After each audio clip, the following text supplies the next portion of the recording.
লিঙ্কনের একটা উক্তি দিয়ে শুরু করছি। All that I am or I hope to be I owe to my angel mother.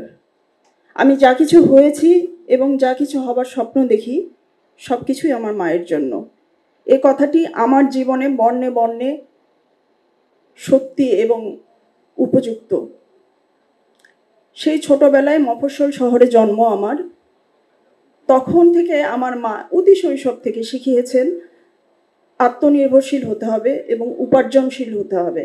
উপার্জন তোমাকে করতেই হবে, এর কোনো বিকল্প নাই। বাংলাদেশের সামাজিক প্রেক্ষাপটে একজন পুরুষকে এটা শেখানো হয়, একজন ছেলে শিশুকে এটা শেখানো হয়, কিন্তু উনি আমাকে এটা শিখিয়েছেন।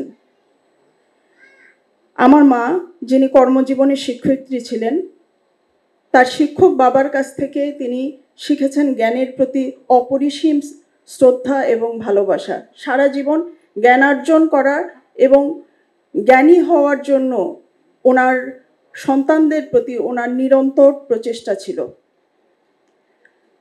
আমি বড় হলাম, আমি স্কুল, কলেজ, বিশ্ববিদ্যালয় জীবন শেষ করলাম। তারপর আমার কর্মজীবন।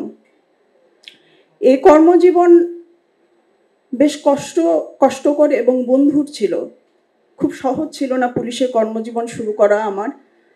দিন রাত 24 ঘন্টার পরিশ্রম, প্রচণ্ড ক্লান্তি, প্রচণ্ড চাপ এবং সতত নারী অফিসার হিসেবে নিজেকে প্রমাণ করার চেষ্টা যে আমি একজন পুরুষ অফিসারের সমান দক্ষ।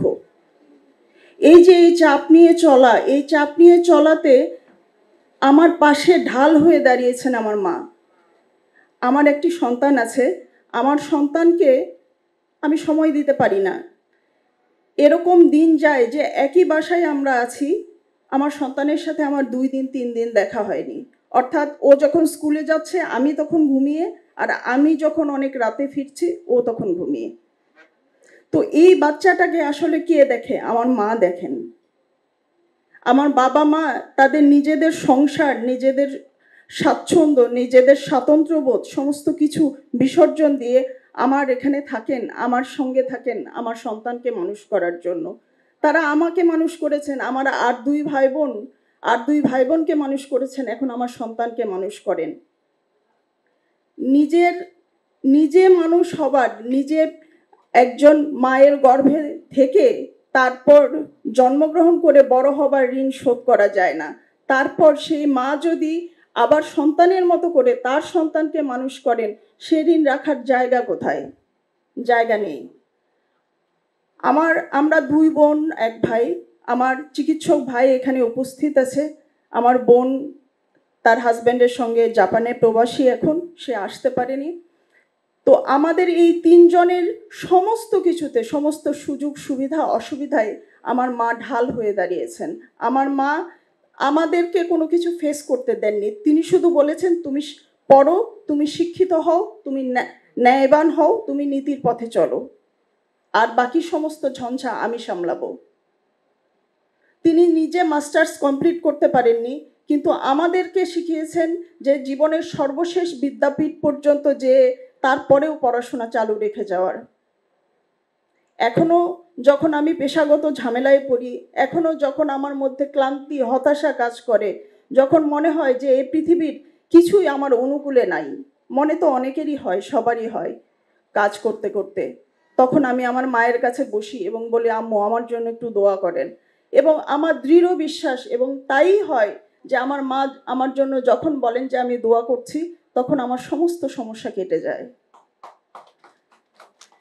এই অনুভূতি ব্যক্ত করার নয়, এইটা বলে বোঝাবার না যে এটা কত বড় শক্তি।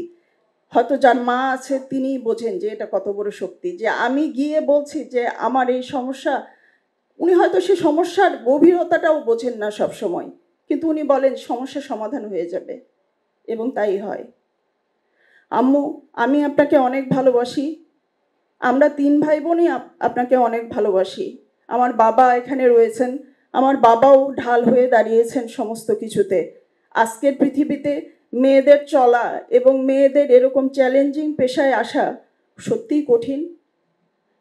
আমার বাবা মা দুজনের কাছে আমি কৃতজ্ঞ, এবং কৃতজ্ঞ ইউনিভার্সাল মেডিকেল কলেজ কর্তৃপক্ষের কাছে যে ওনারা আমাকে মানে আমার মাকে এই সম্মানিত করেছেন। এটা যে আমার জন্য কত বড় পাওয়া, এটা প্রীতিদি এবং আশিস দার কাছে আমার সারা জীবনের ঋণ, যে আমার মাকে তারা সম্মানিত করেছেন। আমার মা এই সম্মানটা উপলব্ধি করতে পারছেন, নিজে বসে দেখতে পাচ্ছেন।